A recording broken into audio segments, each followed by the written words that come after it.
네, 잠시 후 행복한 아침에서는 무너진 건강을 되돌리는 건강 리모델링 준비되어 있습니다. 네, 오늘은 추운 날씨에 더욱 신경 써야 하는 면역력에 대해서 알아보도록 하겠습니다. 저희는 잠시 후에 돌아올게요.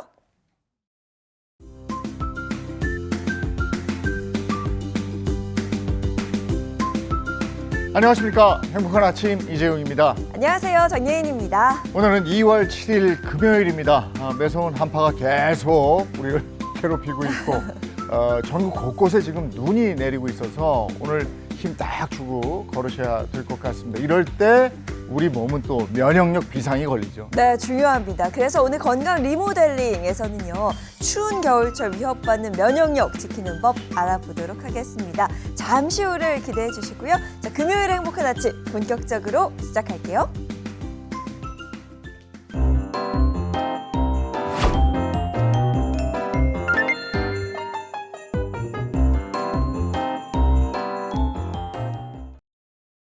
눈이 내리는 아침, 오늘 아침에는 어떤 소식이 들어와 있을까요? 모닝픽부터 시작하겠습니다. 조현정 시사평론가와 함께하죠. 어서 오세요. 네, 안녕하세요. 네, 안녕하세요. 첫 번째 모닝픽입니다. 어떤 겁니까? 네, 오늘 첫 번째 모닝픽은 딥시크 차단입니다. 네, 저희가 지난주였죠. 그 중국 스타트업이 개발한 인공지능 모델 딥시크에 관해서 좀 우려되는 점들을 또 짚어드렸는데요. 일주일 만에 우려가 차단으로 바뀌었습니다. 네, 이 딥시크는 등장하자마자 딥시크가 뭐야? 딥시크. 이 저비용, 아주 저렴한 비용에 고성능 AI 모델을 내놓으면서 전 세계 AI 시장을 뒤흔들었고 충격을 줬는데요.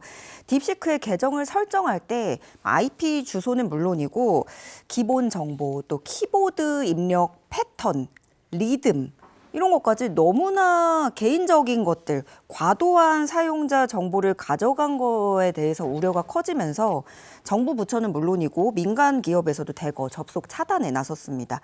행정안전부와 국가정보원이 딥시크 사용에 유의해달라는 공문을 중앙행정기관과 17개 지방자치단체 등에 보낸 이후 외교부, 국방부, 산업통상자원부, 기획재정부, 국토교통부, 환경부, 보건복지부, 여성가족부, 과학기술정보통신부, 공정거래위원회 등 주요 중앙부처에서 딥시크 접속을 차단했습니다. 또한 경찰청도 딥시크 사용 시 개인정보 유출 등 보안 우려가 있어서 업무용 PC에서 딥시크 도메인 접속을 차단했다고 밝혔습니다. 이런 딥시크 접속 차단 움직임이 더 확산되는 추세입니까? 예, 그렇습니다. 이런 움직임은 방금 말씀드린 공공의 영역뿐만이 아니라 민간 기업에서도 너나 할 것 없이 지금 좀 차단하는 분위기로 가고 있는데요. 주요 IT 기업은 최근에 사내 공지를 통해서 업무 목적의 딥시크 사용을 금지했고요. 국내 유통 대기업들 또 통신업계도 같이 딥시크 차단에 동참했습니다. 보안이 중요한 금융권도 상황은 비슷한데요. 보통 금융사들은 내부망, 외부망을 분리해서 사용합니다. 내부망을 이용하면 원래 외부 사이트를 이용할 수 없는데 여기에 더해서 직원들이 혹시나 외부망을 이용해서 딥시크에 접속할 수 있는 경우까지도 차단을 해버린 겁니다. 지금 우리나라뿐만이 아니라 미국, 호주, 일본, 이탈리아 등등 각국 정부와 기업들이 이렇게 딥시크 사용을 잇따라서 금지하고 제한하고 있는 상황입니다. 네, 각국의 이런 움직임에 대해서 중국의 입장은 어떤지 궁금합니다. 예, 중국은 해명을 내놨는데요. 그 외교부 대변인이 이와 관련해서 중국 정부는 법률에 따라서 데이터, 개인정보 보호 및 보안을 매우 중요하게 여기고 있다는 점을 강조했습니다. 그러면서 기업이나 개인에게 불법적인 형태로 데이터를 마구 수집하거나 저장하도록 요구한 적이 없고 앞으로도 없을 것임을 강조하고 싶다라고 밝혔습니다. 보안 안전성이 어느 정도 확보될 때까지는 조금 숨고르기를 해야 되겠습니다. 예, 다음 픽 전해주시죠. 네, 두 번째 모닝픽은 유류세 인하 연장입니다. 네, 유류세 인하 연장. 이게 생각해보면 지난 2021년 11월부터 시작이 돼서 이번 연장까지 포함하면 3년 반 가까이 이어지게 되는 거죠. 네, 맞습니다. 기획재정부는 6일 어제 오후 2월 말에 종료되는 유류세 인하 조치를 4월 30일까지 2개월 연장하겠다고 밝혔습니다. 이렇게 되면 말씀하신 대로 유류세 한시적 인하 연장이 2021년 11월에 시작이 됐으니까 네. 3년 6개월째 그리고 14차례 쭉 이어지게 되는 건데요. 이런 결정을 한 이유는 기름값 너무 비싸요. 네. 예, 일단 수입 원유 가격 기준인 두바이유 배럴당 그 가격이 지난해 11월에 배럴당 72.6달러였는데 한 달 만에 12월에 73.2달러로 오르더니 지난달에는 80.4달러가 됐어요. 80달러 선도 돌파를 하게 된 겁니다. 그런데 여기에다가 12.3 내란 사태 등의 영향으로 원달러 환율이 1,400원대 중반까지도 올랐잖아요. 지금 주유소 가면 서울에서 가보니까 휘발유가 한 1,800원 넘고 경유도 1,600원, 1,700원 이렇게 되니까 기름 넣으러 가기 무섭다고 하시는 분들 정말 많으시거든요. 이런 부담을 조금이라도 줄여주기 위해서 유류세 인하 조치를 연장하게 되는 겁니다. 이렇게 되면 휘발유나 경유 유류세는 얼마나 덜 내게 되는 겁니까? 네, 기존처럼 휘발유는 15% 깎아주는 거고요. 경유하고 액화석유가스는 23%를 깎아주는데 원래 붙는 세금을 보면은 휘발유에 리터당 820원 붙고요. 경유에 리터당 581원 세금이 붙어요. 근데 휘발유는 이렇게 되면 리터당 122원 인하된 698원이 부과되고 경유는 133원이 인하된 448원 유류세가 부과됩니다. 그러니까 물론 사실 지금도 이렇게 인하된 가격으로 적용을 받고 있는 예. 거라서 뭐 이렇게 갑자기 확 가격이 내려가거나 그런 건 아니지만 더 오를 위험은 피하게 됐다. 이렇게 보시면 되고요. 정부는 가격 인하 효과가 2개월간 더 유지되면서 국민 유류비 부담 경감에 기여할 것이라고 내다봤습니다. 기재부는 7일 오늘 이런 내용을 담은 시행령 개정안과 개별소비세법 시행령 개정안을 각각 입법 예고합니다. 이걸 연장을 안 하면 15% 오르는 느낌을 우리가 기름을 넣어야 되기 그렇죠. 때문에 이거 연장은 참 기쁜 소식이죠. 자, 다음 픽 듣겠습니다. 네, 세 번째 모닝픽 날아오른 금값입니다. 네, 그 표현이 딱인 것 같아요. 날아오른 네. 금값, 뭐 거래 가격도 그렇고요, 거래량, 총 거래 금액 모두 뭐 사상 최고치를 기록한 거죠. 제가 뭐 1년 전에 금값 올랐습니다. 2년 전에는 금값 올랐습니다. 계속 뉴스를 전해드렸는데 그때 사면은 고점일 것 같았거든요. 근데 아니었어요. 더 올랐어요. 아니 그래서 못 사는 거예요, 다들. 그래서 네. 지금 날아오른다는 말이 딱 네. 맞는데 현지 시간으로 5일 좀 정확히 보면요. 세계 금협회에 따르면 지난해 장외 거래를 포함한 글로벌 금 거래량이 총 4,974톤으로 사상 최고치를 기록했습니다. 비싸기도 하고 엄청나게 지금 사들이고 있기 때문에 또 가격이 오르는 건데요. 런던 금거래소 오후 고시가격 기준으로 금 가격은 지난해 한 해 동안 40번의 최고치 기록을 경신했습니다. 지난해 4분기 평균 가격은 온스당 2,663달러, 사상 최고치였고요. 연평균 가격도 온스당 2,386달러로 역시 최고치 기록했습니다. 연평균 가격이 무려 전년 대비 23% 상승한 건데요. 지금 각국의 중앙은행 수요가 굉장히 많기 때문에 금값이 오르고 있습니다. 중앙은행들의 금 매입량을 보면 3년 연속으로 1,000톤 넘어섰고요. 지난해 금 투자액도 전년 대비 25% 증가했습니다. 이것 또한 4년 만에 최고치를 경신한 건데 특히나 금 상장지수 펀드에 대한 투자가 많았다고 합니다.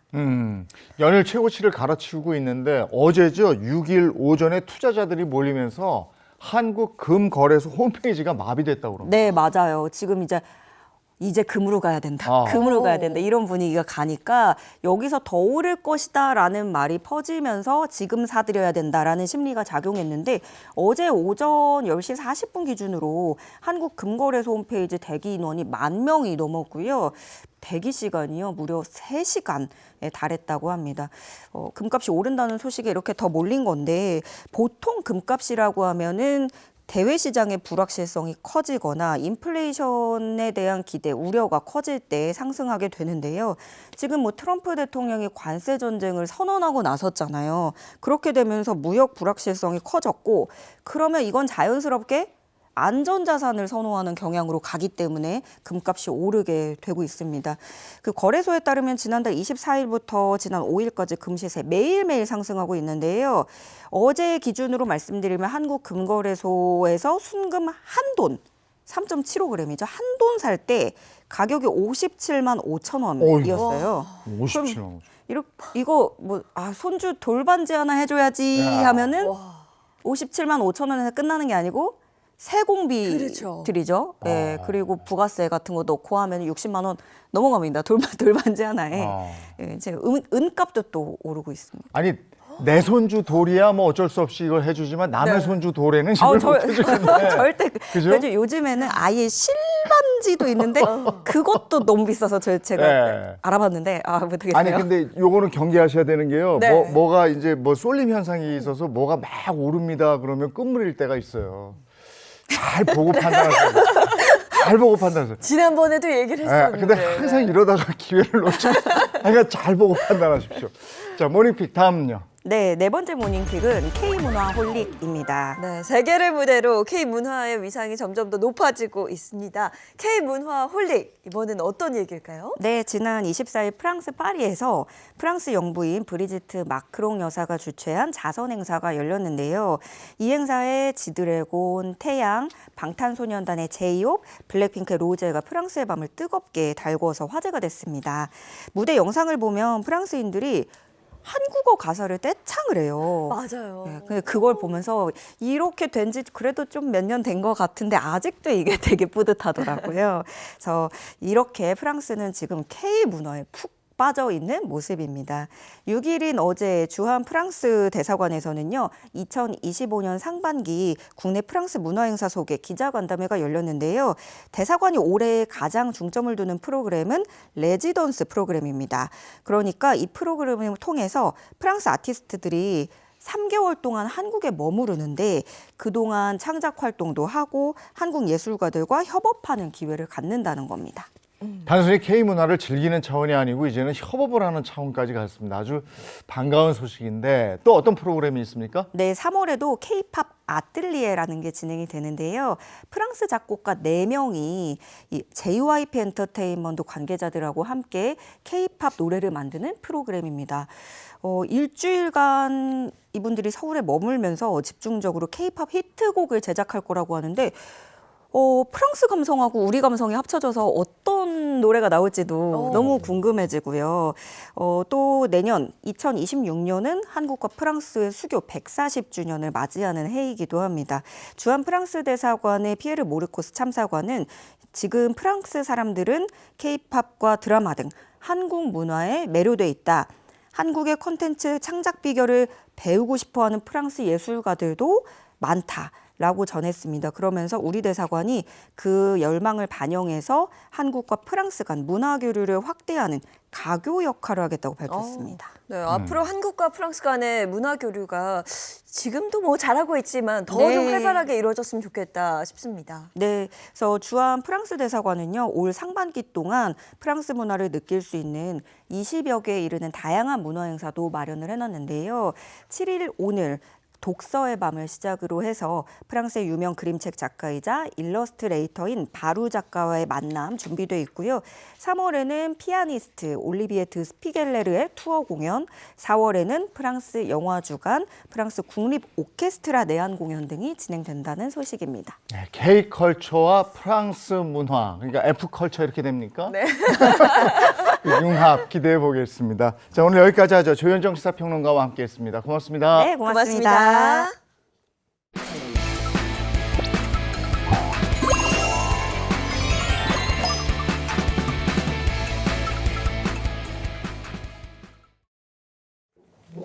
네, 행복한 아침 함께하고 계신 지금 시각이 7시 44분을 넘어섰습니다.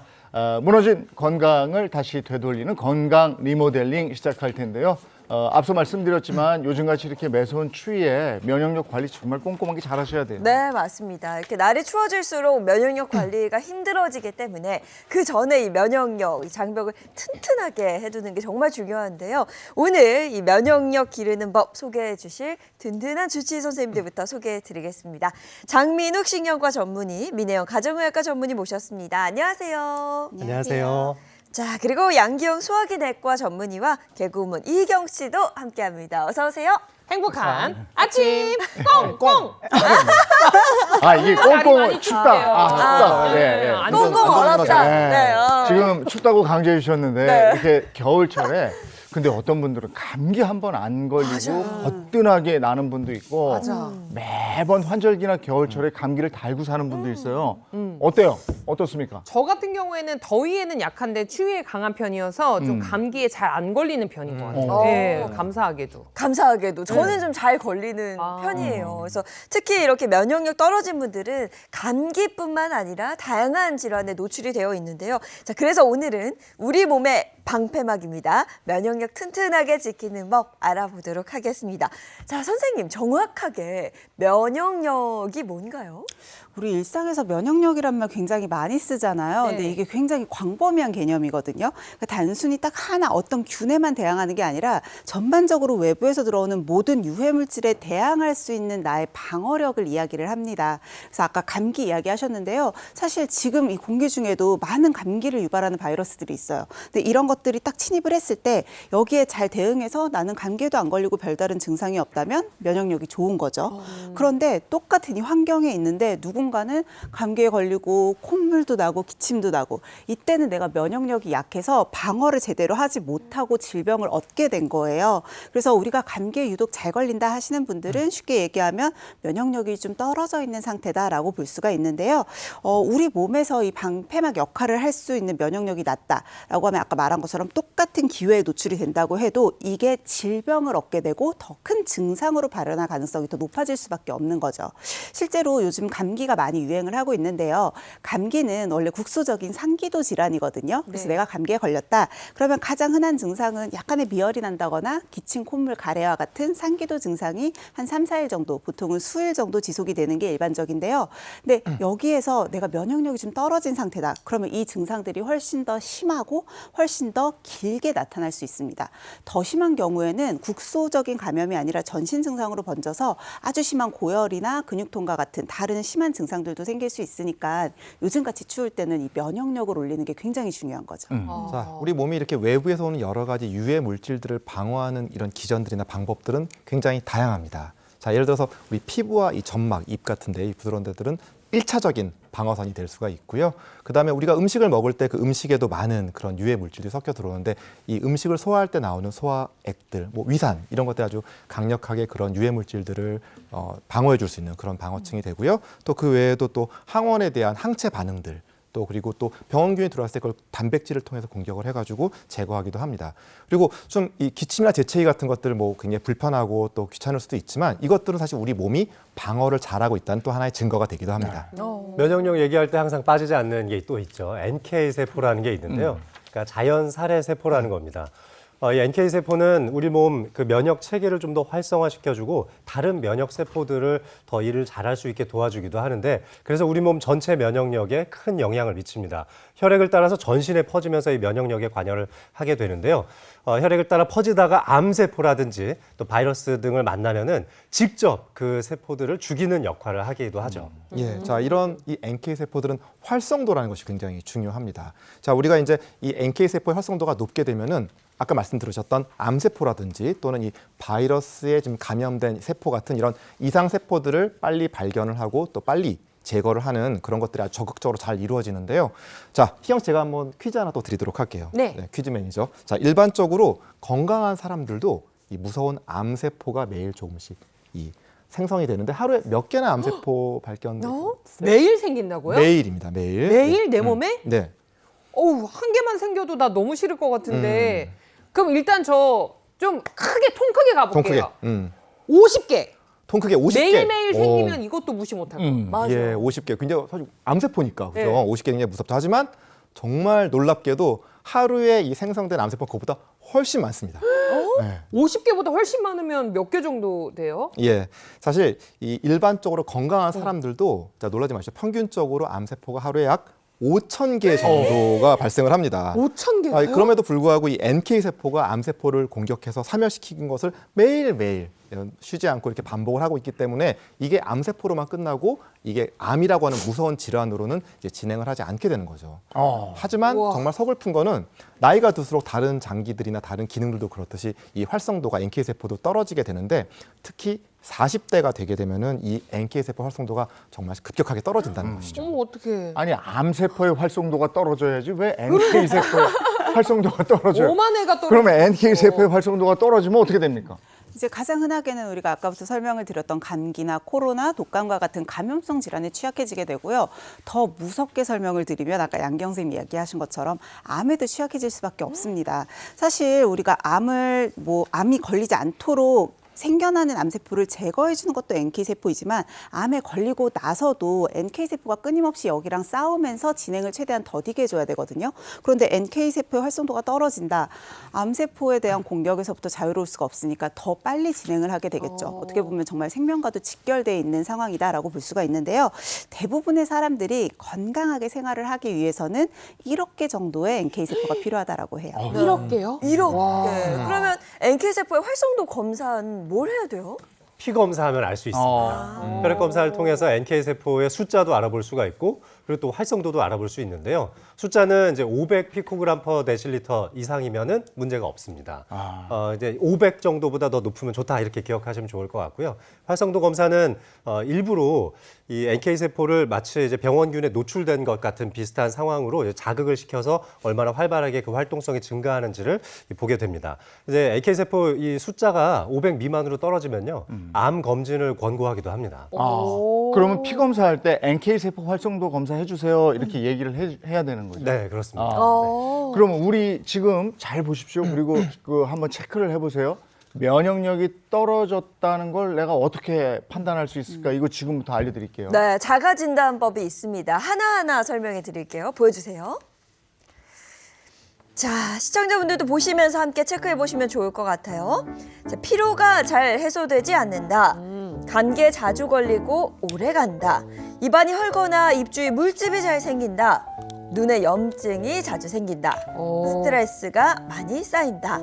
희경 씨 여기서 몇 개나 해당돼요? 저는 지금 한 3개 정도. 그러니까 기준은 예전에 비해서 이렇게 생각을 했어요. 3개. 예. 3개. 자, 여러분들은 네. 몇 개입니까? 저는 지금 2개인데요. 남아 있는 게 있어요. 계속 가겠습니다. 자, 이어서 보겠습니다. 상처가 잘 낫지 않는다. 체력이 급격히 떨어진다. 인내력과 끈기가 떨어진다. 배탈 또는 설사가 잦다. 눈 밑 다크서클이 자주 생긴다. 야. 여기까지인데요. 다 해서 이경 씨 몇 개? 야, 저 배탈 설사 빼고는 다 해당이 되는 것 같아요. 정말요? 네, 그래서 지금 개수를 세보니까 총 7개 나오는데요. 저는 여기서도 2개인데 요건 좀 애매해요. 체력이 급격히 떨어지는 건 아니고 서서히 떨어져가고 그건 노화 이거 한 노화 증상인가? 5개? 그럼 다섯 4개? 개. 다섯 개. 네 개에서 다섯 5개. 저도 한 그 네. 정도 되는 것 같은데 이 중에서 몇 개에 해당하면 면역력이 안 좋은 거죠? 예, 아무도 들어가지는 못했는데 3개 이하 이러면 이제 면역 정상 이렇게 생각하시면 될 것 같고요. 그거 안 돼. 그다음에 4개에서 6개 사이 지금 2분이시죠? 야, 이런 경우에는 면역력 저하 경계 단계 경계? 생각하시면 될 거예요. 조심해야 될 때. 예, 그리고 우리 저 7개인데요. 희경 씨 7개 이상 면역력이 굉장히 낮은, 이렇게 떨어져 있을 가능성이 높기 때문에 굉장히 주의가 필요한 그런 단계로 생각하시면 될 것 같아요. 그렇군요. 자, 이렇게 면역이 떨어지게 되면은 이제 기본적으로 사람들마다 개인마다 약간 증상들 나타나는 느끼는 것들은 좀 다르기는 하지만 일반적으로는 좀 잦은 감기, 그다음에 뭐 무기력증, 뭐 어지러움증, 두통 이런 전신 증상 같은 걸 느낄 수도 있고요. 소화기 증상으로는 뭐 소화불량, 또 뭐 배탈이 되게 잦다든지, 뭐 설사하신다든지 이런 증상으로 좀 나타날 수도 있습니다. 이런 증상들이 좀 예전에 비해서 좀 자주 나타난다. 또 점점 악화되는 것 같다, 반복된다, 이렇게 된다고 하면 좀 전문의와 진료가 필요할 것으로 생각됩니다. 자, 이렇게 되면 면역력을 끌어올리는 게 중요할 것 같은데 면역력을 끌어올리려면 어떻게 해야 됩니까? 네, 면역력을 높이는 방법 제가 키워드를 먼저 공개를 할게요. 1도? 뭔가 1도 한 거 보니까 온도하고 면역력하고 상관관계가 있나 봐요. 네네. 체온과 관련이 있죠. 사실 우리 몸의 정상 체온이 36.5에서 한 37도 정도다라고 다들 알고 계실 거예요. 네. 근데 이 정상 체온에서 1도만 떨어져도 면역력이 한 30% 정도 감소한다고 하거든요. 그런데 반대로 이 체온을 1도만 올려줘도 면역력은 5배까지도 증가를 할 수가 있습니다. 그래서 면역력을 높이려면 나의 체온 1도를 잡는 게 굉장히 중요한 거죠. 저는 정말 예전에 집에서 귀에 딱지가 않게 들었어요. 몸의 체온 1도만 올라도 목도리 해라, 뭐 장갑 껴라 정말 많이 그치. 들었었는데 자 그럼 지금부터 강추위로부터 체온을 업 시키는 법 알아보도록 하겠습니다. 체온을 올리려면 어떻게 해야 되는지 궁금합니다. 자, 어떻게 해야 체온 올릴 수 있는지 퀴즈로 한번 준비를 해봤는데요. 네. 자, 요 두 가지 껌 씹기 그리고 술 마시기. 체온을 두 가지 올리는 중에 이거? 아, 이런 거 뭘까요? 에이, 너무 쉽다. 네. 이거는 술 마시기죠. 맞아요. 술 마시는 건 일단 술자리 분위기부터가 후끈후끈 달아오르고요. 그렇지, 그렇지. 네. 그리고 얼굴이 빨개지잖아요. 저는 이제 친구들이 너 얼굴에서 피 났냐 이렇게 얘기할 정도로 얼굴이 그렇게 후끈거려요. 이겁니다. 술 마시기. 술 마시기. 우리가 다 경험이 있잖아요. 네. 술 마시기죠. 가자. 무조건 올라요, 체온은. 그죠? 100%. 네. 아니, 그 옛말에도 있잖아요. 체온을 올리려면 술 도수를 올려라. 이건 아니고, 이건 아니고. 아니죠. 너무 공감이 되죠. 아니, 껌 씻기죠, 껌 씻기. 네. 술은 아닐 거야. 네, 뭐 즐거운 토론을 위해서 술 마시기 넣었는데 술 마시면은 진짜 체온이 좀 오르는 느낌이 들어서 네. 저희가 보기에 넣어봤습니다만 껌 씹는 게 도움이 됩니다. 네, 저작근 활동에 도움이 되기 때문에 약 0.5도 정도 체온이 올라갈 수 그래요? 있다고 되어 있는데요. 이 한쪽 방향으로만 너무 씹지 마시고 양쪽 방향 좀 번갈아 가면서 껌을 씹으시되 또 너무 오래 씹으면 또 턱이 좀 아프잖아요. 한 10분 정도 내외만 씹으셔도 체온이 일시적으로 쫙 올라가는 느낌을 받으실 수 있을 겁니다. 근데 저는 여전히 약간 궁금한 게 술 마시면 진짜 얼굴도 좀 따뜻해지고 여기 몸도 좀 후끈후끈 달아오르는 이런 느낌이 들거든요. 네. 이거는 온도 올리는 거랑 상관이 없는 거예요? 일시적으로는 체온이 진짜 오르는 게 사실이긴 합니다. 그리고 또 이 체표면 쪽에 있는 피부에 이 혈관들이 좀 확장되면서 좀 불긋불긋하게 변하고 네. 그쪽에 혈액순환이 좀 많아지기도 하죠. 하지만 술을 깨는 과정에서 다시 체온이 훅 떨어지게 되는데 이때 체온 강화 효과가 굉장히 높고 또 그다음에 신부 체온이 상당히 많이 떨어질 수 있기 때문에 주의가 필요합니다. 또한 술에 취하면 뇌 기능도 좀 떨어질 수 있는데 우리의 이 체온을 조절하는 게 뇌 한가운데 있는 시상하부에서 하거든요. 이 시상하부 기능이 떨어지기 때문에 체온이 한 35도 밑으로까지도 떨어질 수 있는데 이 술에 취하신 채로 바깥에서 동사하시는 분들도 가끔 뉴스에 나오기도 하잖아요. 네. 체온 조절 기능이 떨어지기 때문인데요. 따라서 겨울철에 이렇게 음주 너무 많이 하시는 건 각별히 주의가 필요하겠습니다. 술은 줄이시는 게 당연히 좋습니다. 네. 자, 이어서 면역력을 끌어올릴 수 있는 또 다른 방법은요? 예, 면역력 강화시키는 정말 중요한 방법. 바로 잘 주무시는 겁니다. 그러니까 실감 나죠, 뭐 사실 잘 네. 주무시는 거. 거꾸로 수면 부족은 이 면역력을 저하시키는 또 대표적인 요인이기도 한데요. 이게 불면증이나 수면 부족은 이 면역 세포의 기능을 좀 저하시켜서 염증 반응을 증가시키고 만성 질환의 위험까지 높일 수가 있습니다. 자, 그렇기 때문에 면역력 강화를 위해서는 정말 잘 자는 게 정말 중요하겠습니다. 자, 충분한 수면은 이 바이러스나 세균 등 외부에서 우리 침입하는 이 병원균에 대한 이 방어력을 강화합니다. 말 그대로 면역 체계의 이 전투력이 높아지는 거죠. 또 면역 세포인 림프구의 이 생성과 활동이 증가를 해가지고요. 자, 외부에서 나오는 이런 들어오게 되는 이런 여러 이 병원균들을 잡는 공격수, 또 이 유도 미사일과 같은 역할을 하는 이 항체 생성에도 도움을 주게 됩니다. 네. 근데 이제 잘 자야 면역력이 좋아진다는 얘기 많이 들었는데 진짜 잠을 못 자겠어요. 그러니까 어제만 해도 아침에 방송이 있는 거 알면은 전날 일찍 잠들라고 침실은 일찍 가요. 누워요. 잠이 안 와. 맞아요. 꼭 잠이 안 오다가 한 2시 이 정도에 저도 모르게 잠이 드니까 한 2-3시간밖에 못 자는 것 같은 그런 느낌이랄까요? 네. 그렇죠. 여기 수면 장애, 또 수면의 부족 이런 것들은 정말 누구에게나 어떻게 보면 되게 중요한 문제인데요. 자, 제가 지금부터 잘 자는 방법 좀 알려드리도록 하겠습니다. 네. 잘 자는 방법, 바로 집에 있는 이것을 한번 확인해 보시는 건데요. 집에 있는 이것이요? 예. 이건?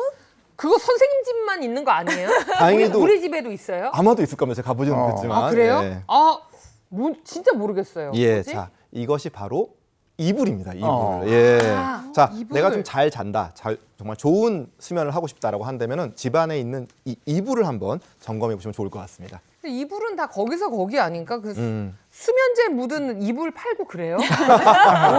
이거 뭐지? 아, 그러게요. 참 재미있는 생각을 하셨는데 또 되게 재미있는 연구를 한 사람들도 있습니다. 자, 스웨덴의 한 의과대학에서 자, 이 이불과 수면에 대한 아주 재미있는 연구를 진행을 했는데요. 수면제 묻은 이불은 아니고요. 네. 무거운 이불과 가벼운 이불이 수면의 질에 어떤 영향을 미치는지 한번 알아봤습니다. 네. 예. 자, 되게 재미있는 결과인데요. 그 결과 8kg의 좀 약간 무거운 그런 이불을 덮고 주무셨던 분들은 참가자 중에서 약 43%가 불면증이 개선이 됐대요.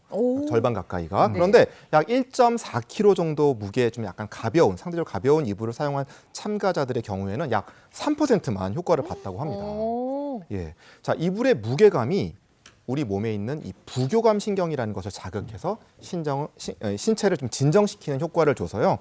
수면의 질에도 좀 영향을 준 건데요. 자, 그런데 두꺼운 이불이 모두에게 다 좋은 거는 아니고요.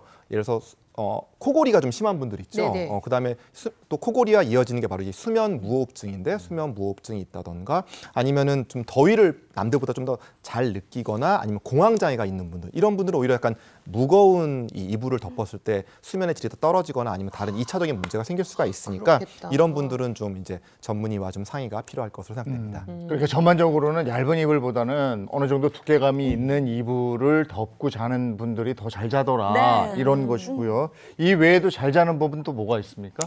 네, 이제 면역력을 높이기 위해서는 잠을 잘 주무시는 게 굉장히 중요하다고 설명을 드리면 많은 분들이 아까 희경 씨처럼 좀 물어보세요.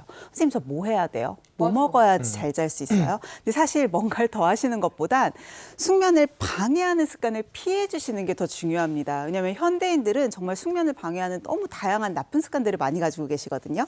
그래서 오늘은 꼭 피해야 하는 숙면을 방해하는 요소 탑 3에 대해서 한번 설명을 드릴까 해요. 첫 번째는요.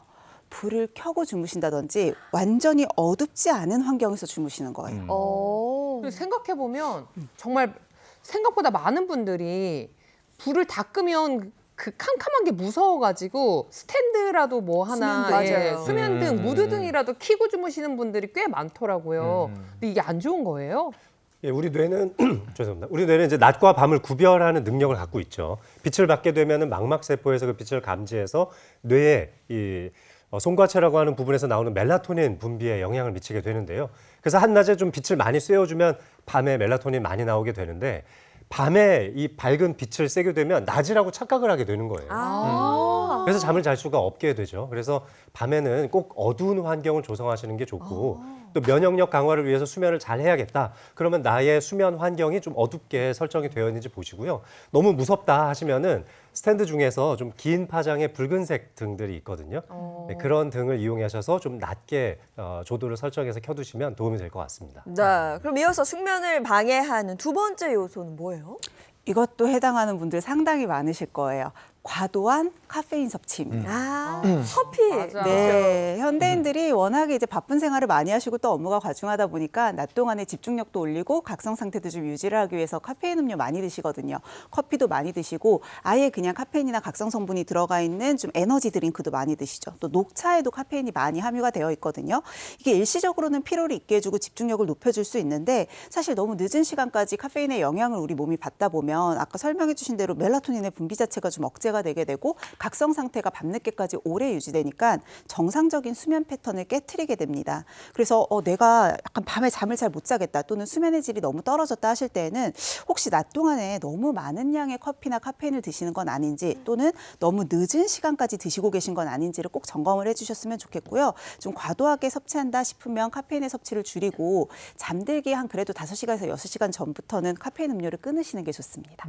예. 숙면을 방해하는 마지막 요인은 바로 과도한 전자기기의 사용입니다. 자, 우리가 사실 보통 자기 전까지, 정말 직전까지 핸드폰을 손에서 놓지를 못하죠. 맞아요. 네, 실제로 놓으면 큰일 납니다. 얼굴로 떨어지기도 하고요. 네, 잠이 다 깨기도 하고 그렇죠. 그걸 보다가 이렇게 잠들어야 이게 나도 모르게 스르르 잠들어야 잠드는 거 아니에요? 그렇죠. 그렇게 막 핸드폰을 끝까지 보시죠. 네. 예, 맞습니다. 그때 어때요? 너무 행복하죠. 너무 행복하죠. 그리고 알고리즘의 늪에서 빠져나오지를 나올 못해. 수가 없어요. 나중에 너무 피곤한데도 계속 넘기고 있어. 그럼 맞아요. 맞아요. 정말 네. 어떻게 보면 하루 중에 제일 행복한 시간일 수도 있는데 맞아요. 불행하게도 이게 행복한 시간이 행복한 수면으로 이어지지는 못한다는 거죠. 자, 전자기기에서 나오는 이 블루라이트 한 번쯤 들어보셨을 텐데요. 이 블루라이트는 수면을 유도하는 이 멜라토닌 호르몬의 분비를 좀 억제해서 수면을 방해하게 됩니다. 특히 이 침대에서 전자기기를 사용하게 되면은 화면을 보고 있는 뇌는 계속 이렇게 정보가 들어오니까 아, 이건 깨어 있는 거다. 자는 게 아니다. 이렇게 생각을 하기 때문에 쉽게 잠들지 못하게 됩니다. 그래서 면역력 강화를 위해서 내가 좀 숙면을 취하고 싶다 이렇게 하시는 분들은 좀 자기 전에 핸드폰을 좀 내려놓고 장기간 보는 습관을 좀 줄이시는 것이 좋겠습니다. 네. 그리고 또 숙면을 취하기 위해서는 몸을 좀 움직여줘야 된다 이런 것 때문에 잠자기 전에 운동을 하는 분들이 있는데 이런 건 어떻습니까? 운동은 좀 우리가 건강한 생활을 하기 위해서는 너무 필수적인 요소이기도 하죠. 하지만 운동하면 체온도 좀 올라갈 수 있고 심박수도 빨라집니다. 교감신경이 항진되기 때문인데요. 이런 문제들 때문에 수면에 방해가 될 수 있죠. 원래는 부교감신경이 항진되면서 체온도 조금 떨어지고 심신이 좀 안정이 돼야지 잠이 잘 올 수가 있거든요. 따라서 수면에 들어가기 2시간 이내에는 유산소 운동을 하시는 건 각별히 금지하시는 것이 좋겠습니다.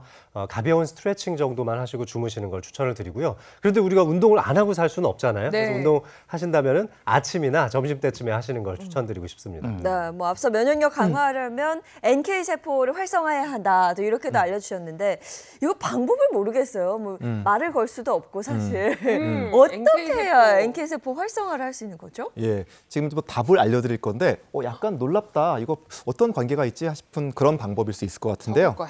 예, 잘 적으셔야 돼요. 예, 제가 또 물어볼 수도 있습니다. 자, NK 세포를 활성화시킬 수 있는 방법은 먼저 이 복식 호흡과 심호흡을 좀 습관화하시는 것입니다. 오, 복식 네, 호흡이요? 별로 그렇게 관계 없어 보이죠? 네. 자, NK 세포를 활성화하려고 하면 우리 몸의 이 부교감 신경, 아까도 한번 앞에서 나왔었는데요. 이 부교감 신경을 좀 활성화시켜야 되는데 이 복식 호흡과 심호흡이 부교감 신경을 좀 활성화시키는 데 도움이 됩니다. 자, 복식 호흡이라는 거 이제 많이 들어보셨고 좀 잘 아시는 분들도 있을 텐데 이 폐 아래, 그러니까 이 흉부와 복부를 이 구분 짓는 이 횡격막이라고 하는 근육이 있습니다. 이 근육을 이용해서 깊은 호흡을 하는 방법인데요. 뭐 앉아서 하셔도 좋고요. 뭐 누워서 하셔도 좋습니다. 자, 이렇게 편안한 자세를 취하신 다음에 네. 이 배가 볼록하게 나올 정도로 숨을 들이마시는 겁니다. 원래 나와 있는 사람. 그렇죠. 굉장히 어렵습니다. 나오게. 자, 내가 더 나오게. 볼록했던 거에 기준을 받고 더 볼록하게 이렇게 깊게 숨을 쉬시고요. 그다음 내쉴 때는 배가 쑥 들어가서 뭐 어렵겠지만 등 쪽에 붙는다는 기분이 들 정도로 깊게 또 납작하게 내쉬는 것이 중요한데요. 한번 해보실까요? 배가 볼록한 상태에서 더 볼록하게. 네. 한번 예. 오, 차이가 잘하는데요? 아니, 놀라셨죠? 이거 복식 호흡이 근데 할 때마다 느끼는 게 보기에는 호흡이니까 뭐 그냥 쉬워 보이는데 몇 번 하고 나면 좀 진땀 나는 것 같아요. 어지럽기도 안 해요. 해봐서 그런가? 맞아요. 안 좀 쓰던 심하게 근육이 있어서. 하시면 어지럽기도 하고요. 네. 우리가 보통은 이제 흉곽을 이용한 호흡을 더 많이 하다 보니까 그런데요. 근데 이게 명상같이 이렇게 체내 스트레스도 좀 줄여주는 데도 도움이 되고 얘기하신 NK세포의 활성도를 높이는 데도 도움이 되니까 꼭 시도를 해보셨으면 좋겠어요. 근데 너무 어려우시다. 제가 더 쉽게 NK세포의 활성도를 좀 높일 수 있는 방법을 설명을 드릴게요. 여러분들이 이건 누구나 하실 수 있을 거예요. 소리 내서 크게 웃으시면 됩니다. 소리 내서요? 네, 이왕이면 좀 크게, 그러니까 미소 말고요. 소리를 내서 깔깔깔 웃으시면 굉장히 도움이 되는데요.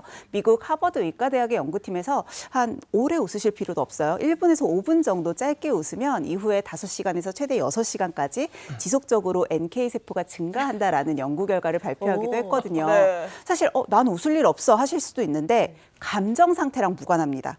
감정과는 무관하게 그냥 웃는다는 행위 그 자체로도 스트레스를 완화하고 면역력을 높이는 데 효과적이니까 작은 일에도 좀 크게 웃는 습관을 기르시면 좋으실 것 같아요. 네. 우리 말 나온 김에 그러면 한 5초만이라도 웃어봐요. 웃으면 웃게 돼요. 쉽지 않아. 너무 좋네요. 이게 그 산타 할아버지의 건강의 비결이구나. 맞네. 산타 할아버지는 예인아 착하게 살았구나.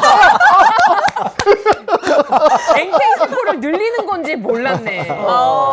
그다음에 우리 또 섭생 중요하잖아요. 네. 뭘 먹는가가 또 면역력을 높이는 데 도움이 될 것 같은데 어떤 음식을 먹어야 될까요? 면역력 하면 우리가 빼놓을 수 없는 게 항산화거든요. 그러니까 항산화력이 올라가면 면역력도 같이 올라가게 됩니다. 그런데 체내에서 굉장히 강력한 항산화 성분이 셀레늄이라고 하는 무기질이거든요. 주로는 브라질너트에 되게 많이 들어있는 걸로 유명하죠. 근데 브라질넛 말고도 참치나 계란, 시금치 같은 데도 풍부하게 들어있으니까 이런 음식 좀 많이 드시면 좋을 것 같고요. 또 하나 여러분들이 익숙한 게 프로바이오틱스. 이 유산균도 장 건강을 도와주는 이제 미생물이라고 보시면 되는데 장 건강이 좋아지게 되면 면역력에도 좋아지거든요. 그래서 이런 유산균, 프로바이오틱스가 풍부하게 들어있는 음식들은 주로 뭐 유산균 하면 떠오르는 요거트, 김치, 된장 같은 발효식품들이니까 이런 것들도 즐겨서 드시면 면역력 강화에 더 도움이 되실 거예요. 또 우리 면역력 하면 또 비타민C 생각나지 않습니까? 네. 겨울철에 참 맛있는 과일도 많은데요. 과일 속에 비타민C가 많이 들어있는데 특히 뭐 사과라든지 딸기, 키위 같은 곳에 많이 들어있기도 하고요. 또 요즘 감귤도 참 맛있죠. 네. 감귤에도 많이 들어있고 브로콜리에도 비타민C가 굉장히 풍부하게 들어있으니까 많이 좀 드셔보시고요. 또 아연도 이 NK세포 활성화라든지 면역계 전체적으로 활성화시켜주는데 중요한 필수적인 미네랄이기도 합니다. 아연이 많이 들어있는 거는 이제 굴이 아주 대표적인 거라고 볼 수 있겠고요. 뿐만 아니라 소고기라든지 콩이나 견과류에도 아연이 많이 들어있으니까 잘 챙겨 드셔보시면 좋겠습니다. 네, 면역력 강화에 도움을 줄 수 있는 음식 알아봤는데요. 지금 쭉 보니까 저희 집 식당과는 거리가 좀 있고 어제도 피자 먹고 뭐 그랬으니까 어쨌거나 지금부터라도 좀 잘해야겠다. 또 한 번 반성합니다. 예, 그럼 오늘 아주 유심히 보시면 됩니다. 네. 민혜연 선생님이 오늘 특별히 준비한 게 있습니다. 예. 네, 방금 장민수 선생님께서 비타민C가 풍부하게 들어있는 음식들이 면역력 강화에 도움이 된다라고 설명해 주셨잖아요. 네. 요즘 사과 참 맛있더라고요. 사과에도 비타민C가 굉장히 풍부하기 때문에 면역력에 도움이 될 수 있는 사과차 만드는 법 제가 좀 알려드리려고 하거든요. 요즘 사실 사과값이 많이 올랐어요. 비싸긴 한데 그래도 마트 가면은 가장 손쉽게 만나볼 수 있는 과일이 사과기도 사과죠. 하니까 오늘 제대로 배워볼래요. 네. 그리고 그러면 이 비싼 사과를 두셨다가 사과가 살짝 말랑말랑해져서 그냥 먹기 좀 힘드실 때 또 이렇게 이용해 보셔도 좋거든요. 그래서 오늘 일단 준비한 재료 굉장히 간단합니다. 사과차는요, 일단 깨끗하게 씻은 사과와 그리고 약간의 말린 생강, 그리고 물만 있으면 돼요. 이렇게 세 가지 재료만 있으면 네, 굉장히 쉽게 만드실 수 있거든요. 일단 사과를 한 2개 정도 준비를 해주시면 좋은데요. 오늘 사용할 사과는 껍질까지 같이 쓸 거예요. 왜냐하면 특히 이 껍질에 항산화 성분들이 굉장히 풍부하게 들어있기 때문에 농약 같은 게 남아있지 않도록 이왕이면 베이킹소다나 식초 같은 거 이용해서 껍질까지 뽀독뽀독 깨끗하게 좀 닦아서 잘 준비를 해주시고요. 자, 요 상태에서 이제 제일 중요한 건 사과를 얇게 편 썰면 되는데요. 아까 열심히 써시던데. 아주 솔직하게 말씀드리면 저는 칼질을 잘 못합니다. 그래서 방법만 좀 알려드릴게요. 굉장히 간단하지만 저는 잘 못해서 미리 준비를 했거든요. 사과 반 쪼개셔서 이제 숟가락이나 이런 걸로 씨만 이렇게 잘 빼내세요. 그리고 나서 그대로 편 썰면 돼요. 그래서 우리 제작진 분들이 너무 예쁘게 잘 준비해 주셨습니다. 이렇게 얇게 편 썬 사과들을 준비를 해주시면 되는데요. 사과가 아까 설명드린 것처럼 비타민C도 풍부하지만 사실 사과 안에는 각종 플라보노이드나 폴리페놀과 같은 항산화 성분도 풍부하거든요. 그러면 이런 성분들이 2가지의 성분이 만났을 때 면역력을 올려줄 수 있는 시너지 효과를 유발할 수 있어요. 그래서 요즘같이 날씨 추울 때 따뜻하게 한 잔 드시면 딱이에요. 자, 지금 보면 편 썰어서 준비된 사과 네. 요거까지만 하시면 사실 제일 어려운 단계는 다 끝났어요. 이제는 요리를 못하는 저도 쉽게 할 수 있습니다. 사과 2개 편 썬 거 일단 안에다가 이렇게 냄비 같은 거 아니면 주전자 준비해서요. 잘 넣어주시고요. 네. 생강은 말린 생강 한 10조각 정도 넣어주시면 좋을 것 같아요. 그래서 같이 말린 생강을 이 정도는 진짜 요리 초보분들도 다 하실 수 있을 것 같아요. 제가 할 수 있다면 모두가 하실 수 있습니다. 그리고 나서 물은 사과 2개 준비하셨을 때 기준으로 한 1리터 정도 준비해 주시면 되거든요. 그냥 그대로 부어주세요. 사과와 생강. 또 추울 때 저 생강차도 좋아하는데 맞아요. 사과가 같이 하는 거 처음 봐요. 이게 은근히 사과 생강의 궁합이 굉장히 좋거든요. 생강에 진저롤이라고 하는 성분이 있어요. 이 성분이 사과가 갖고 있는 폴리페놀이나 각종 항산화 성분과 만났을 때 강력한 항산화 효과와 면역력을 올려주는 효과를 가질 수 있고 요즘같이 추울 때 잘 드시는 게 좋은 게 생강 자체가 소화 기능도 올려주고 체온을 또 유지하는 데도 도움이 되거든요. 그러니까 풍부한 항산화 성분도 있고 우리가 아까 핵심이라고 했던 체온을 올리는 데도 도움이 될 수 있으니까 이렇게 2가지 재료와 물을 잘 넣으신 후에 그냥 중불에서 딱 끓여주시기만 하면 됩니다. 그래서 저희는 지금 이제 인덕션 사용을 해서 할 때에도 물 그냥 중불 정도 한 85에서 95도 정도 온도로 어느 정도 끓는지 따라서 좀 조절해 주시면 되고요. 집에서 하실 때도 중불 정도로 한 20분 정도만 보글보글 잘 끓여주시면 금방 끝나네. 왼쪽에 있는 요런 비주얼이 돼요. 와, 너무 그럴싸해요. 괜찮죠. 근데 네. 사실 우리 집에는 생강 없는데 그럼 이것 때문에 생강 사시긴 좀 어렵잖아요. 네. 혹시 생강이 없으시면 집에 대추 있는지 한번 찾아보세요. 그래서 대추가 있다면 대추랑 넣어도 굉장히 비슷한 궁합이고요. 대추조차 없다. 그러면 또 서양에서는 사과랑 굉장히 궁합이 잘 맞는다고 하는 게 시나몬이거든요. 그래서 계피, 좋겠다. 계피 스틱이나 시나몬 스틱 또는 계피가루 같은 거 있으면 그거 같이 넣으셔도 돼요. 아무것도 없다면 사과만 넣고 끓이셔도 되긴 합니다. 왜냐하면 아까 말씀드린 대로 사과 껍질이나 이런 데 워낙 좋은 영양 성분들이 많아서 이렇게 넣고 잘 끓이신 후에 기호에 따라서 꿀이나 알룰로스 같은 거 한 스푼 넣어서 드시면 따뜻하게 드시면 체온도 올리면서 면역력도 여러분들이 튼튼하게 지키실 수 있으실 거예요. 네, 사과차 만드는 법 배워봤는데 저는 맛이 궁금해요. 맛있을 것 같아서 그 앞에 앞에 준비해 주셨으니까 한번 마셔볼게요. 어머. 사과 어우, 향이 향이 좋아요. 샥 올라와요. 네. 네, 이게 예, 생강향도 있고 그래서 예. 끝맛은 약간 생강 맛이 올라오는데요. 아니 사과하고 생강이 뭐 궁합만 좋은 게 아니라 맛의 궁합도 엄청 좋네요. 맞아요. 처음에는 이제 향긋한 사과 향이 느껴지는데 네. 끝맛은 또 진짜, 생강 예. 느낌이 또 나고. 매콤한. 요즘같이 이렇게 춥고 밖에 눈 오고 이럴 때 창밖에 눈 보면서 이렇게 따끈하게 이거 한 잔 마시고 너무 좋겠는데. 무난한 거 없죠. 민혜연 선생님 고맙습니다. 네. 네. 고맙습니다. 잘 배워왔습니다. 자, 그럼 지금부터는 우리 희경 씨가 준비한 시간이죠. 네, 드디어 왔습니다. 희경이가 좋아하는 Q&A. 오늘도 여러분들을 대신해서 제가 궁금한 것들 많이 물어봐 드릴게요. 첫 번째 질문인데요. 겨울에도 왜 얼죽아라고 차가운 거 많이 드시잖아요. 찬물 드시는 분들 많단 말이에요. 겨울에 찬물 어떤가요? 예. 찬물 면역력을 저하시키는 데 영향을 줄 수 있습니다. 자, 보통 찬물을 드시거나 아니면 찬 음식을 드시게 되면 일시적으로 체온이 약간 좀 떨어지게 됩니다. 그런데 건강한 분들은 체온이 다시 금방 회복이 잘 되는데요. 혈관 쪽에 좀 문제가 있는 분들은 이 체온이 다시 회복하는데 좀 문제가 생길 수가 있습니다. 그렇기 때문에 이렇게 체온이 좀 잘 회복이 안 된다. 그럴 때는 이제 면역력 저하나 아니면 장기의 기능이 떨어진다든지 아니면은 이 혈액순환에도 문제가 될 수 있기 때문에 평소에 좀 혈관이 좋지 않았던 분들, 혈관에 좀 질환이 있는 분들은 좀 찬물 드시는 것을 좀 피하시는 것이 좋겠습니다. 알겠습니다. 자, 그러면 두 번째 질문인데요. 제가 면역력을 높이기 위해서 얼마 전에 엄마한테 드리려고 뭔가 영양제를 샀거든요. 근데 그 영양제를 저도 먹어도 되는지 아니면 또 아동이 먹어도 되는지 연령대별로 영양제가 다른지 궁금합니다. 아무래도 이제 영양제는 본인이 먹는 식습관이나 생활 습관 따라서 필요한 게 좀 달라지긴 하겠지만 일반적으로는 저희가 연령대별로 많이 구분을 하거든요. 보통은 아주 어린 그러니까 성장기에 있는 청소년들은 좀 다양한 영양소들이 골고루 필요합니다. 말 그대로 성장기이다 보니까 뭐 비타민 A, B, C, D부터 시작해서 각종 무기질들, 아연이나 뭐 칼슘 같은 것들이 골고루 들어있는 종합 영양제를 드시는 게 가장 도움이 될 수 있고요. 20, 30대 분들은 이제부터 막 사회생활을 하면서 활동이 굉장히 많아지거든요. 그러면서 스트레스도 되게 많아지고 반면에 알코올 섭취량이 좀 늘게 되는 시기이죠. 그래서 이런 분들에게는 비타민 B군을 많이 추천을 드려요. 왜냐하면 비타민 B군이 에너지 대사를 도와주는 이제 수용성 비타민 성분인데 사실 실제적으로 비타민이라는 건 외부에서 직접 복용을 하지 않으면 내부 자체적으로 만들어지지가 않거든요.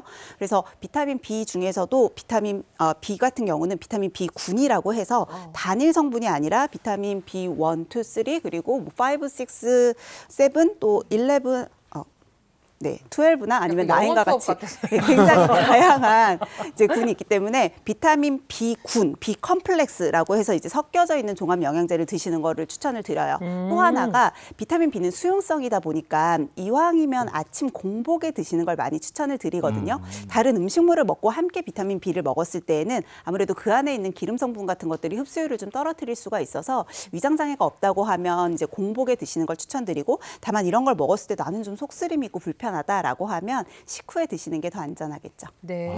저는 모든 비타민을 밥 먹고 바로 아니면 조금 있다는 줄 알았더니 비타민 B군은 공복에 먹는 게 좋다. 가급적이면. 알겠습니다. 신기하다. 40, 50대 분들은 그럼 어떤 걸 챙겨야 될까요?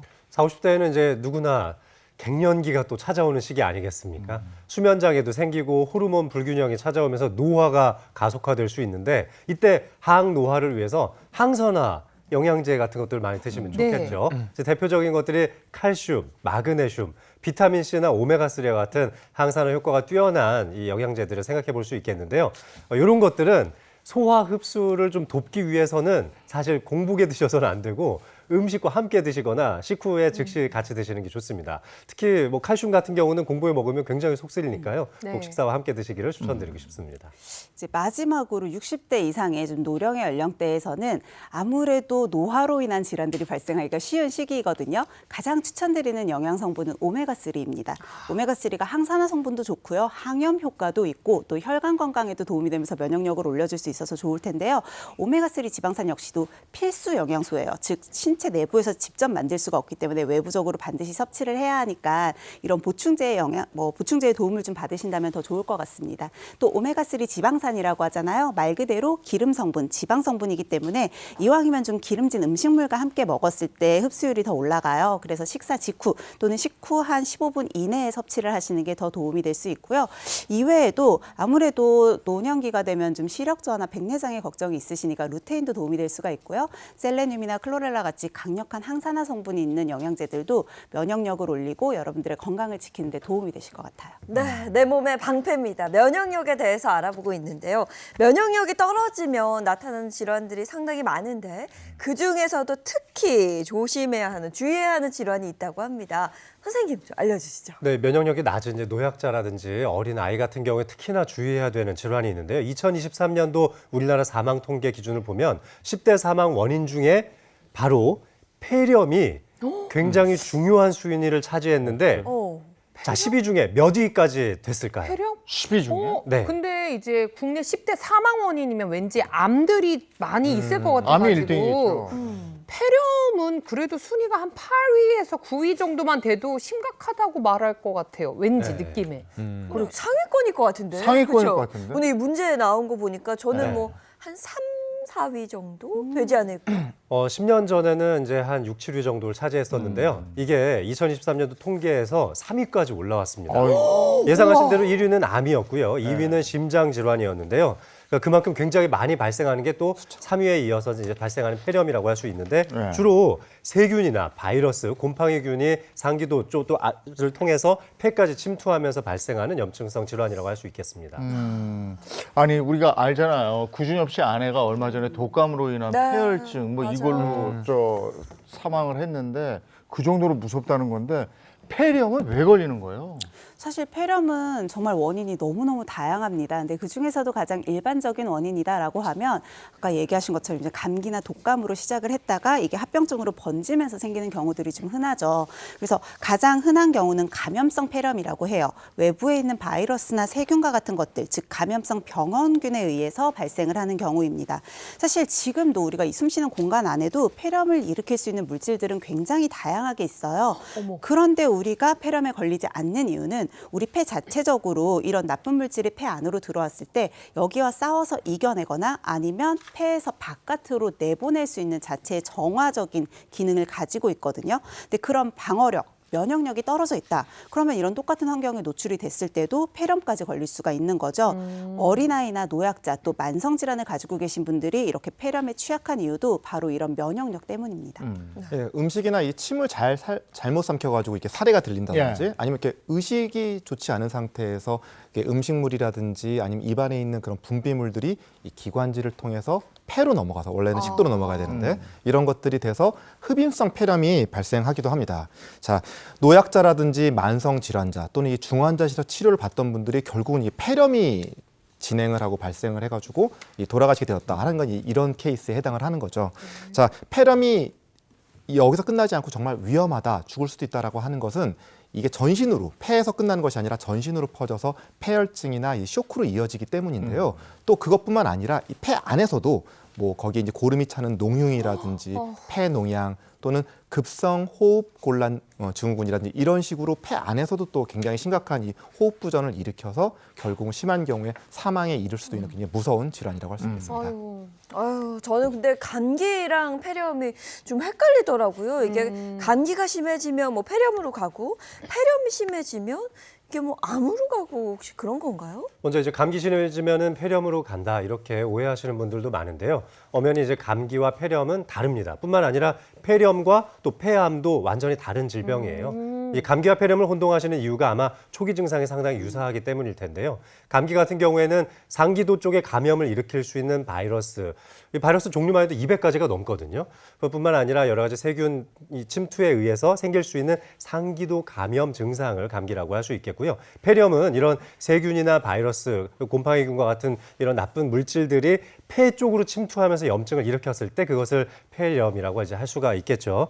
이제 발생하는 감염성 이 폐렴 원인은 이렇게 병원균에 노출돼서 생기는 폐렴이 가장 많지만 또 이제 가스 흡입에 의해서 발생하는 폐렴도 있고요. 또 화학성 물질이나 이물질들이 이 기도로 넘어가면서 발생하는 폐렴도 있습니다. 뿐만 아니라 방사선 치료하시고 나서 폐렴에 걸리시는 이런 좀 특별한 케이스의 폐렴도 있을 수 있죠. 그리고 사실 증상도 엄밀하게 얘기하면 조금 다릅니다. 감기 같은 경우는 얘기하신 국소적인 증상이다 보니까 미열이나 콧물, 기침, 또 인후통 같은 증상이고 수일이 지나면 저절로 호전되는 경우가 많은데요. 폐렴은 시작은 감기와 비슷하게 시작을 하더라도 나중에는 전신 감염이 됩니다. 그래서 40도 이상의 고열이 지속이 되고요. 또 가슴이 찢어질 듯한 심한 기침을 하거나 흉통이 심한 경우도 있고요. 훨씬 더 누런 가래, 또 심하면 호흡곤란과 같은 증상도 보일 수가 있습니다. 근데 이때 굉장히 주의하셔야 되는 경우가요. 고령인 경우에는 이렇게 기침이나 가래, 고열과 같은 폐렴의 일반적인 증상이 제대로 나타나지 않는 분들이 20-30% 정도가 있어요. 그래서 고령의 분들이 특별하게 증상을 보이지 않지만 갑자기 좀 의식이 흐려지신다거나 무기력해지신다거나 하실 경우에 약간이라도 가래나 기침, 미열 이런 증상이 있다면 일단 폐렴을 좀 의심을 해보시고 먼저 검사를 하는 게 중요합니다. 예, 이것들을 다 정리를 해서 이 폐렴과 폐암을 한번 비교를 해보면요. 폐렴은 말 그대로 폐렴, 그죠? 폐염증이 생기는 거죠. 그리고 폐암은 폐암, 그러니까 종양이 생기는 그런 거라고 딱 이렇게 비교를 해서 좀 기억을 하시면 좋을 것 같습니다. 자, 폐암은 수주 동안 좀 지속되는 탁하고 마른 기침, 또 피 섞인 가래, 또 쉰 목소리 이런 것들이 좀 특징입니다. 자, 폐렴은 앞에서 말씀 들으셨듯이 폐암으로 진행되는 것은 아닙니다. 그렇지만 폐암이 있는 경우에는 기관지에 문제를 일으킨다든지 2차적인 염증으로 이 폐렴에 걸릴 수는 있습니다. 감기와 폐렴, 폐암의 차이점에 대해서 알아봤고요. 이번에는 폐렴을 자가 진단하는 법 알아보겠습니다. 네, 폐렴 자가진단법 준비해봤습니다. 보시죠. 자, 시청자 여러분도 함께 보시면서 체크하시면 좋을 것 같습니다. 먼저 2주 이상 감기가 낫지 않는다. 가래색이 평소와 달리 진하고 갈색이나 녹색을 띈다. 가래에 피가 섞여 나온다. 이게 저도 얼마 전에 엄마가 독감이어서 병원을 갔더니 이러한 문항들을 물어보더라고요. 아무래도 독감하고 폐렴하고 연관이 좀 있어서 그런 것 같아요. 그럼 계속해서 조금 더 살펴보도록 하겠습니다. 보시죠. 자, 폐렴 자가진단법 이어집니다. 기침을 하는데 가래 끓는 소리, 거품 소리, 쌕쌕하는 소리가 동반된다. 그리고 흉통이 있다. 호흡곤란이 있다. 여기까지입니다. 이 증상들이 다 폐렴과 연관이 있는 네, 거죠. 맞습니다. 전부 다 관련이 있으니까 하나라도 해당되는 부분이 있다면은 폐렴을 의심해 볼 수 있고 빨리 병원에 가셔서 정확한 진단을 받아보시는 게 좋습니다. 그럼 폐렴에 걸리지 않으려면 어떻게 해야 됩니까? 이 폐렴 위험하신 분들이 사실 아주 어린 아이들이라든지 65세 이상의 이제 노인분들에 해당되는 분들이 이 폐렴에 잘 걸리실 수가 있겠는데요. 건강이 좀 취약하시고 면역력이 많이 저하되신 분들에 한해서 일부 폐렴이 좀 심각하게 진행하면서 사망에도 이를 수가 있거든요. 이 폐렴의 위험성을 높이는 가장 대표적인 위험 요소가 바로 담배죠. 그러니까 65세 이상의 어르신들 중에서 면역력이 조금 떨어지시는 분들이라면 꼭 반드시 금연을 실천하시는 걸 추천드리고 싶고, 또 65세 이상 어르신들은요, 지금 국가에서도 폐렴구균 접종을 무료로 해드리고 있거든요. 우리가 이제 평생 동안 어린 시절에 영아 시절에 이제 4번 정도 구균 접종을 맞게 되고 65세 이상 됐을 때 한 번 더 접종을 맞는 걸 추천을 드리고 있습니다. 그러니까 가까운 좀 지정 병원이라든지 보건소에 방문하셔서 해당자가 되신다면은 폐렴구균 접종을 꼭 받으시는 것도 추천드립니다. 네. 폐렴에 또 폐에 도움이 되는 음식도 좀 알아봐야 될 텐데 뭐가 있습니까? 제일 유명한 음식 중에 하나가 도라지인 것 같아요. 많이들 알고 계시죠? 도라지에는 대표적으로 사포닌 성분이 풍부하고요. 뿐만 아니라 섬유질도 풍부하고 또 칼슘이나 철분과 같은 무기질, 각종 기능성 비타민, 아미노산이 풍부한데요.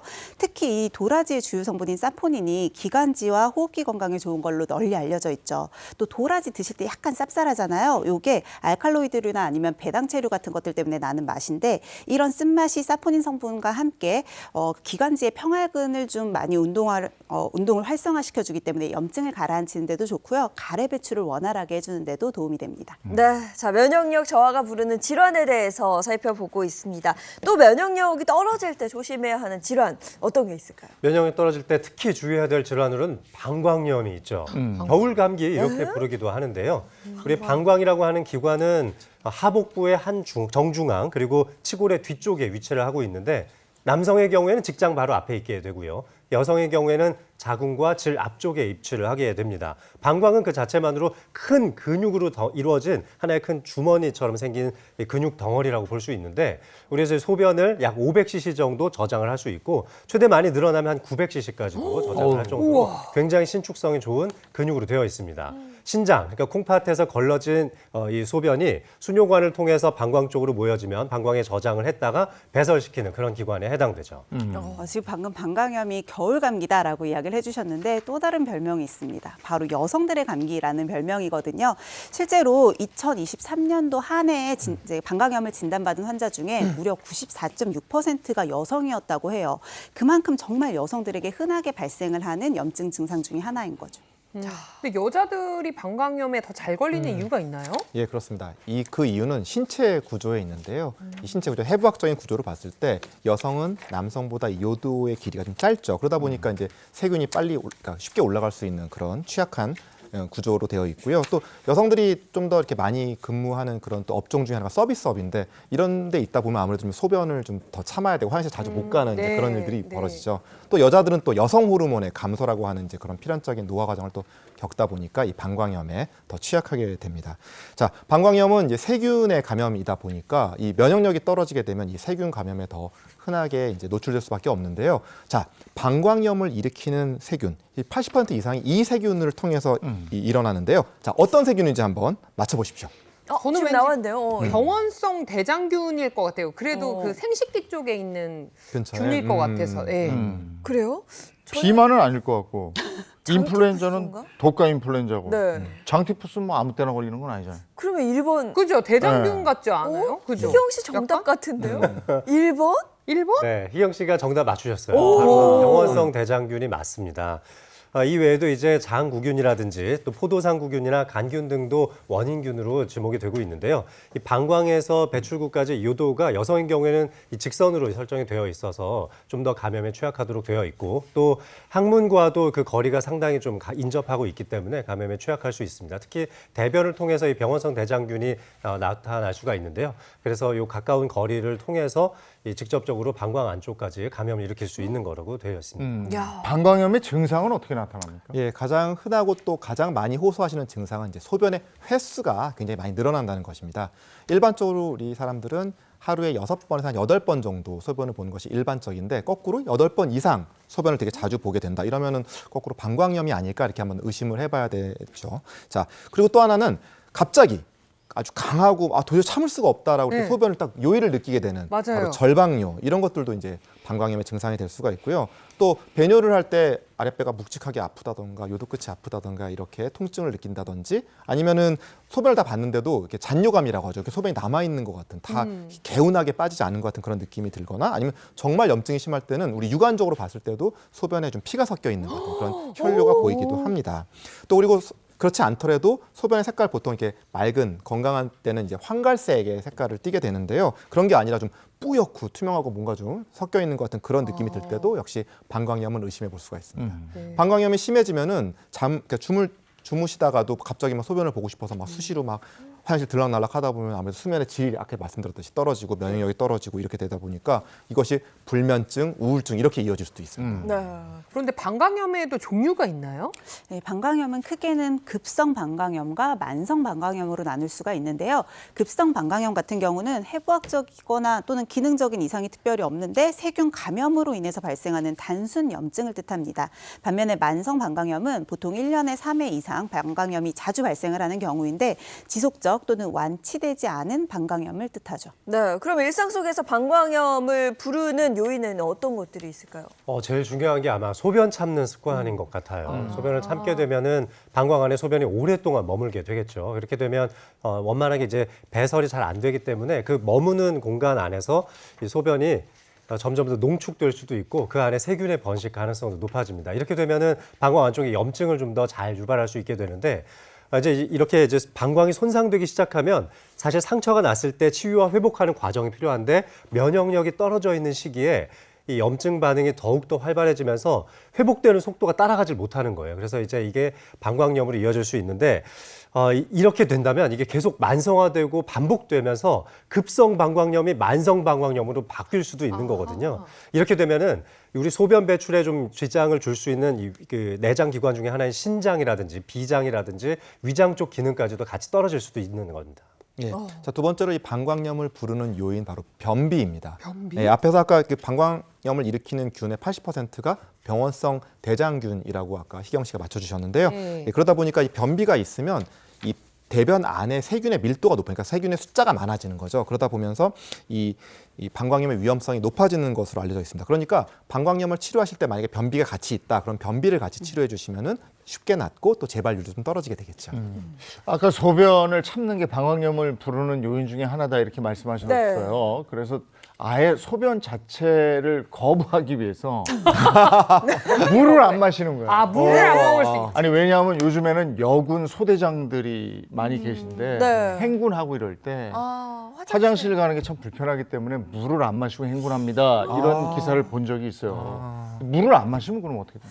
맞아요. 많은 여성분들이 이제 직장 생활하다가 화장실 가기 어려운 직군에 있는 분들은 뭐 여성분들뿐만 아니라 남녀분들 모두 좀 물을 많이 안 드시고 일부러 참으시는데요. 방광염에 굉장히 안 좋은 습관입니다. 잘 생각을 해보세요. 요즘 같은 겨울철에 밖에가 기온이 건조하다 보니까 우리 몸의 체내 수분을 많이 빼앗깁니다. 근데 이때 물까지 안 먹는다? 그러면 전반적인 수분 자체가 줄어들게 되겠죠. 그러면 소변도 농축이 돼요. 소변도 최대한 나오지 않는 방향으로 가서 농축이 되면 안에 균 같은 게 만약에 들어간다라고 하면 균도 역시 같이 농축이 되겠죠. 그러니까 오히려 염증이 생기거나 감염이 생길 찬스가 더 커지게 되는 거예요. 거기다가 사실 우리가 충분히 물을 마셔서 소변이 많이 형성이 되면 농축도 되지 않으니까 더 안전하기도 하지만 이걸 배출하는 과정 자체에서 균이 같이 빠지는 거거든요. 그래서 여러분들이 방광염을 좀 예방을 하시려면 평소에 물을 많이 드시고 그다음에 요의가 느껴질 때 참지 않고 바로바로 화장실 가셔서 이제 배뇨를 하는 습관이 예방하는 데 가장 좋은 습관입니다. 네. 저는 주변에서 임신한 친구들이 꽤 있는데 방광염 얘기를 많이 하더라고요. 근데 실제로 임신하면 방광염에 자주 걸리는 게 맞나요? 아무래도 해부학적인 위치상 자궁이 커지게 되면 방광을 누르게 되거든요. 그러니까 이 안에서 수분, 그러니까 그 소변에 저류가 좀 생길 수가 있겠죠.